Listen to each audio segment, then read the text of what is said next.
Hello, everyone, and welcome to another episode of the Talent Game podcast. My name's Joe Burridge, and with me today is Olivia Yu. Welcome to the podcast, Olivia. Thank you. Great to be here. Yeah, fantastic to have you on. And for those who have no idea who you are, please go ahead and introduce yourself. Hi, I'm Olivia, based in the Bay Area. Previously led partnerships team at Bumble, and before that, I was at King for 8 years, going through the IPO and acquisition with Activision Blizzard. Wow. Okay, so that there's definitely some stories in there. So getting into games, going out of games into Bumble. Also, yes. That acquisition, that was huge. Yes, yes. Now there's a bigger one. There was a bigger one after that. Oh, well, yeah. Again, you're right. That was the biggest acquisition of all time in the games industry. So yes, a few dollars went into that one. Hey, I would love to know. I guess first question I ask everyone on the podcast, like, what are you playing right now? I still love Candy Crush Saga, so I will always play, even though I'm no longer at King. And my kids and I, we love Monopoly Go as well. So those are the two big games that we're playing right now. Oh, strong choices. Yeah. Very into casual gaming. Into casual games. Yeah, the mobile games I play with my daughters as well are very much of that style as well. I haven't got them into Monopoly Go just yet, but usually like the hyper casual and casual stuff my daughters love. So yeah. Okay, fantastic. So you mentioned that you worked at King. So I'd love to know how you got into the games industry. Yes, I've always had an interest in entertainment industry. So that's actually where I got my start. I was working at Disney and Paramount Pictures. So I love how the entertainment industry can have a positive impact on people's lives. And then later on, moved to the Bay Area and I joined King. And mobile gaming is, in a sense, another form of entertainment. So moving over there, and it was amazing time at King. And we would hear so many amazing player stories of how Candy Crush had saved people's lives when they were recovering from surgery in a hospital. Or there was an amazing player story of the oldest Candy Crush player. She was 90-something year old woman in Spain. And she played Candy Crush on her iPad. And she said it helped her to keep her mind active. So that's what I love, is being a part of an industry that can make a positive impact on people's lives. And then same thing, moving over to Bumble, helping people to, create and build healthy relationships as well. So that was sort of the move as well to Bumble on the partnership side. Yeah. And I often say, we're not in the business of saving lives. But I remember I said that to someone at work once whilst I was in games. And just because I could see they were being stressed out and stuff, and they're a game designer, and they're like, I'm just actually the amount of times I've heard people say that the games that I've made have genuinely saved their lives, allowed them to escape or allowed them to connect with people. Yes. And that is the power of games. I'm like, yeah, okay. So I stand corrected. So I do love those player stories, and it's fantastic you can connect with that. Yeah, and thank you. Hey, I was gonna say as well, you've mentioned you're in partnerships. Now, there's gonna be people listening to this podcast episode that have no idea what partnerships is, or what that job does, or why it's valuable to a company. So could you give an overview of that? Like, how would you describe what someone who works in partnerships does? Definitely. When I was at Bumble, any type of partnership was sort of running through our team, but there's so many different types of partnerships. There's marketing partnerships, to make sure you can exchange marketing value. There's product partnerships. You can work with a partner to work on import, using their SDKs or using their APIs.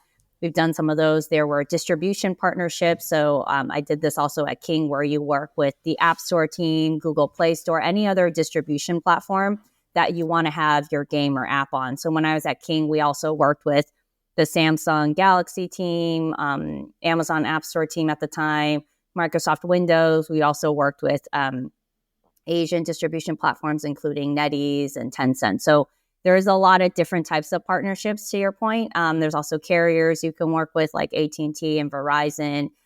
So any type of partnership, you can work with. Any third party is working with a partnership, and then also making sure there's a lot of value, because there's value you can get from the partner on their marketing channels or their spend marketing. You can also put in marketing. So the whole goal of doing partnerships is almost like a 2 + 2 = 5, just to make sure there's actually added value to any partnership that you're working on, or distribution partnerships. That's really important, working with the App Store and Play Store teams as well.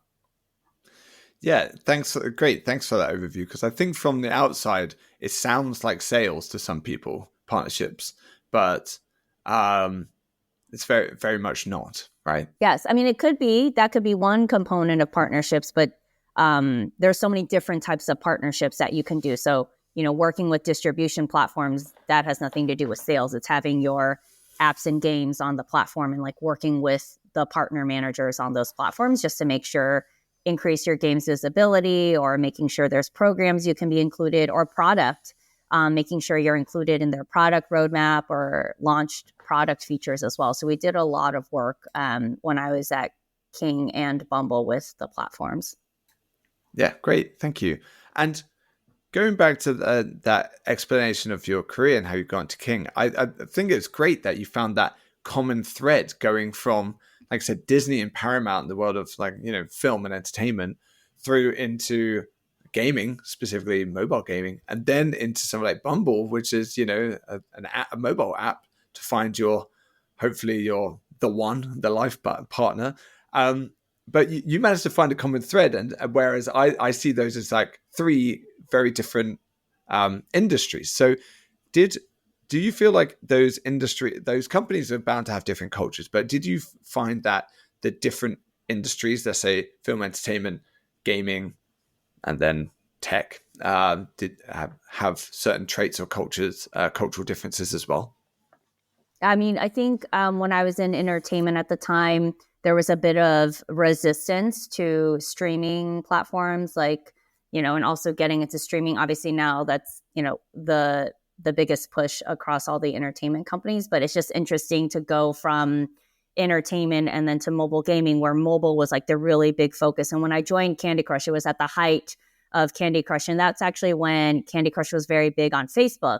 And then, they had already been pivoting to mobile. So that was the next, big platform as well. And then same thing on Bumble, getting onto mobile as well. That came out sort of changing sort of the dating dynamic as well. Yeah, it's mad to think, looking back on it, thinking that how resistant a company like Disney would have been to streaming, but now Disney Plus, how huge that is, and also King, experimenting with this new thing called mobile. Exactly. Exactly. They had a small team because everything was focused on desktop web. And then they had a small team that was experimenting on mobile with a very Bubble Witch game, which is a very old game. But that was one of the first games that they put out on mobile to see what it was like on that new platform. Great. And then going over to somewhere like Bumble, I was saying before I hit the record button here that whenever I think of Bumble, I think of it as being an incredibly mission-driven business about like why Whitney started the company in the first place, and it having a reputation for being in a very inclusive culture. So how did you find that change going from somewhere the world of gaming that is most typically like, say, mostly men and just into somewhere like Bumble that I'd imagine would be quite different? Yes, it was very different. So while I was at King, the majority of the company was men. And so I think it was 70-30 at the time. And then there was around 25 VPs. I think I was one of 3 female VPs. In a lot of meetings, I would be like the only woman or person of color. And then going over to Bumble is a very big difference where, the half the board is women. Majority of the VPs were also women as well. So it was a very big change for me. And so I really love how Bumble is really trying to build out an inclusive environment and culture. And then I, was able to have a lot of learnings coming from King to Bumble as well. One of the things for me, recruiting was really important to have a diverse workforce. And then at King, even though the company was 70-30, my team specifically was always around 50-50. So half women, half men. And so we made a really concerted effort when we did job descriptions and recruiting to make sure that we can reach all types of different candidates. So, as we know, women only apply to jobs when they fulfill 90 to 100% of the requirements, and then men would apply if they fulfilled like 60%. So we tried to make sure we looked at the job descriptions, making sure, when I was at Bumble, what was amazing, they used a tool called the gender decoder. So looking at the job descriptions and making sure that there were no subtle linguistic biases towards men. So making sure we can sort of adapt and making sure they're open and inclusive as well. Yeah, fantastic. And I've also used the gender decoders, and I really advocate for them because it's such a really simple way to just have inclusive language as an external bit of employment branding, and also just actually useful for bringing in a more balanced workforce. Yes.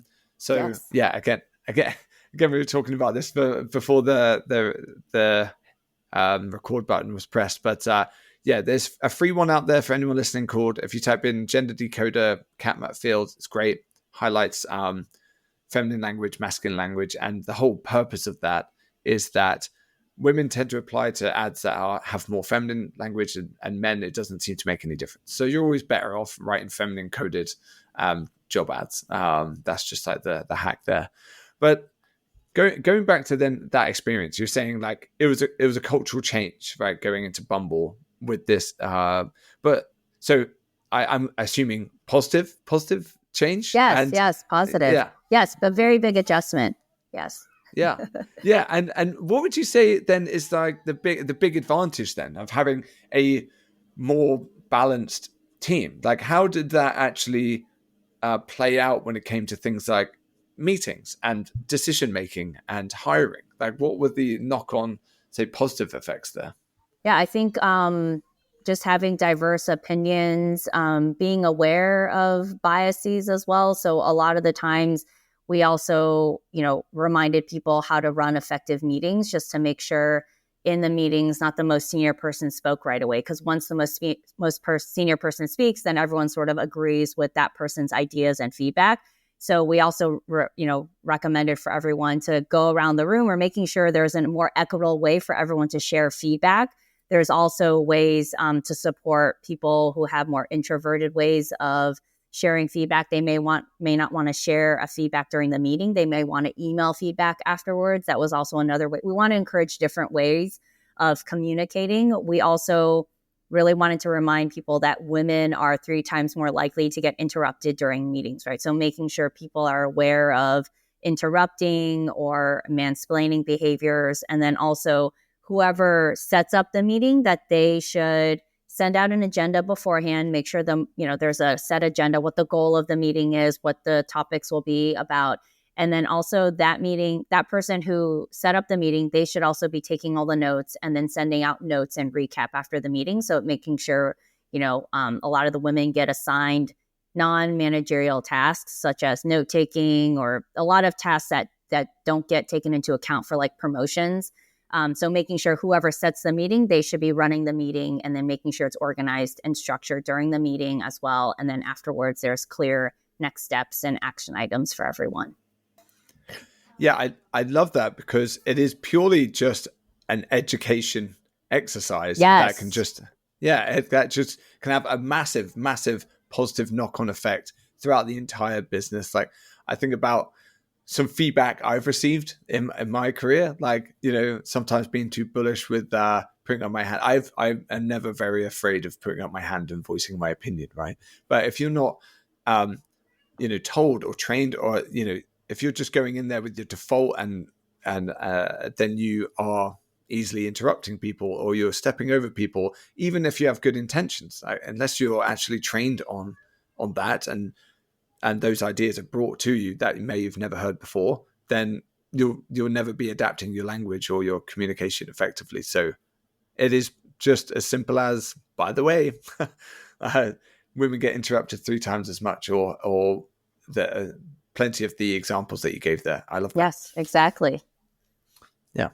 Um, okay, fantastic. So you've been in vice president and SVP and leadership positions for quite a while now. So, like, how have you adapted these lessons to your own leadership style and how you lead teams or coach, mentor, manage your own reports?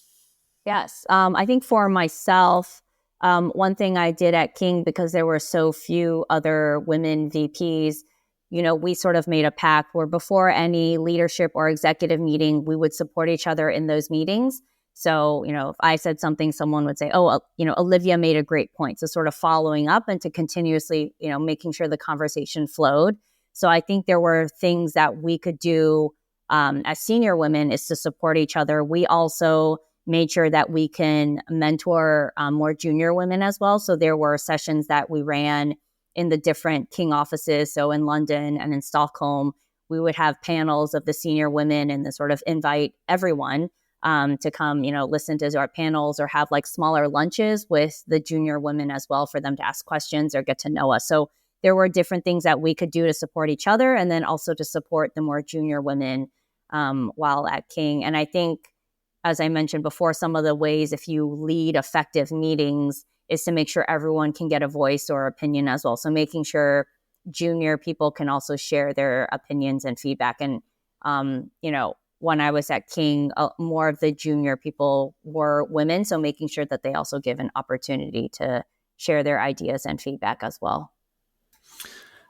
Fantastic. Yeah, I love that, and also I saw a lot of that was that EA. I think EA does a fantastic job at really promoting these inclusive practices, and also really encouraging like people in leadership to be like directly hands on with those who perhaps also just want that visibility and uh, to be able to like aspire to also being in the same positions and also coaching that next cohort for the future. So I love that.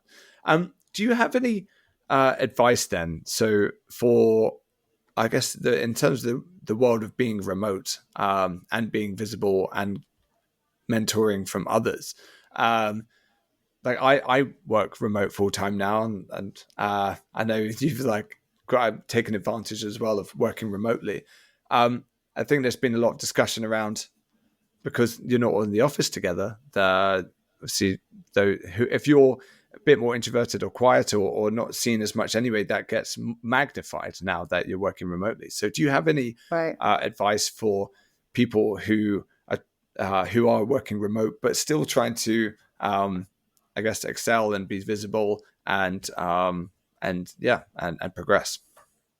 Yeah, I think I saw some research how remote work has actually helped women because it sort of becomes like a more equitable environment for meetings. So I would recommend, if there's any thoughts you want to share, maybe prepare beforehand for a meeting, or you can send them before the meeting, or you can send them after the meeting or during the meeting, whatever you feel comfortable to share. But I would also prepare for some key meetings to share your feedback, right? Making sure you're still visible even though you're not in the office. I would also say making sure a lot of meetings I've seen a lot of people use like the raised hands motion as well, just to make sure it's more equitable instead of people just all speaking at once. So I think also setting clear guidelines during remote meetings is, hey, let's make sure you use the raised hands so everyone can get an opportunity to speak. I would also, what I mentioned is for like sending out agendas, sending out notes and action items, or meeting notes as well. I think that's another way to stay visible as well. And also, share any feedback or thoughts you have on any of the Slack channels or groups that you have. So making sure that you're continuously visible through the ways that you can, even though you're working remotely. So that's still another way to, show everything that you've been working on or you're thinking about. Yeah, and I love the example that you gave earlier about like having your allies going into a meeting with you too. Yes, Like yes. ahead of time, you've got your friends or your allies and been like, "Hey, ahead of this meeting, I would love it if you could just advocate for me or my ideas, or at least advocate in the rule setting for this meeting at the beginning. That would really be helpful to ensure this is a fair meeting where we can all voice our opinions. I really love that tactic as well. Yeah, definitely. You can also, if you feel comfortable, ask your manager as well. I've done that as well, where before a big meeting, I've asked my manager, hey, I need some air cover. I need you to help me support me in that meeting. I need, and I would just give my manager a heads up. And he said yes and was able to support me. That's also another way to make sure you have support and then do a bit of preparation before going into the meeting so you feel more comfortable. Yeah, yeah. And so everything that you've learned from then I guess the most recent times were King and Bumble. How would you then apply that to whatever you plan to do next? Like, what are the things that you're going to be really looking for in your next opportunity, whether it's culture or values or even products? Like, how are you going to take those learnings into whatever's going forward for you? Yes, I think for me, it's still important to work in areas or industries where it makes a positive impact on people's lives. So I think wherever I want to go, making sure it does that, it could be an intersection of gaming or entertainment. But I think that's really important for me, is to making sure there's a clear positive impact on people's lives. And I think for culture is just to make sure it's an open, transparent culture, but also very inclusive. I think, coming from King and from Bumble as well, I've learned quite a bit about how to make sure to building inclusive environments. And you see the rewards of having inclusive environments. You definitely see the rewards and impact that it can have. Yeah, brilliant. And so, hey, before we head on to the final question that I ask everybody, is there anything that you really wanted to say today, or any points that you wanted to make that we haven't quite got to yet? I would say for a lot of women, and especially women in gaming, there's a lot of different, just continuously, find ways to support yourself or find allies or, sit at the table. That's, some of the things from Lean In as well. But like, I would just say continue. There's little tactics that you can do as well before meetings that I would do throughout my career, just to sort of get myself ready and build my own self-confidence and sort of try to beat imposter syndrome as well. I think that's a really key factor amongst women as well, just to keep that in mind. Yeah, that's great advice. Yeah, thanks for that. And so, the final question I'd ask here is, what's your favorite interview question? One of my favorite interview questions is, especially dealing with third parties and partners, tell me about a time where you've had to work on a big project or work on a project with a partner and some unexpected challenge came up. Tell me about a time how you've had to pivot or adapt, or, how did you sort of figure out how to handle that situation and what was the result? Yeah, I love that. In fact, I run interview training for the founders in our investment portfolio. And I'm always saying, like, past performance is the best predictor of future success. Yes, And so rather than asking hypothetical, oh, if this came up, how would you handle it? That instead be like, tell me about a time where this came up and how did you exactly. handle it? Yeah. So what would you say is, so two questions. What would you say is the very best answer to that question for you? And also, what would be the worst? Like, what would be a red flag to hear in that answer? I think to what you mentioned earlier, the best way to answer that question is actually to have a specific example of what you've gone through. How did you handle it? How did you pivot? How did you sort of remediate the situation? Or was there like a make good from the partner? Or what did you learn? I think that's also really important. What did you learn going forward for future partnerships or future projects? I love learning about that. Is like, what was the retrospective on that project? I think a red flag is if they don't have any specific experiences, or it's very high level, or very general. I think that's a red flag for me, because it's really important to be able to go through that experience and learn and sort of how to get some takeaways from that as well. Yeah, I totally agree. If you want to be able to show that you have a learning mindset, you're intellectually Exactly. curious, and hey, if you're prepared for the interview, just at a very basic level as well. So fantastic. Well, hey, Olivia, we are coming up to the end here. So I just wanted to say, yeah, thanks so much for taking the time to chat with me. I loved hearing about your career going from the world of film and entertainment into games, then into Bumble, the world of mobile apps and tech. Really excited to see what's coming next, of course. But yeah, thank you for taking the time. Thank you for having me.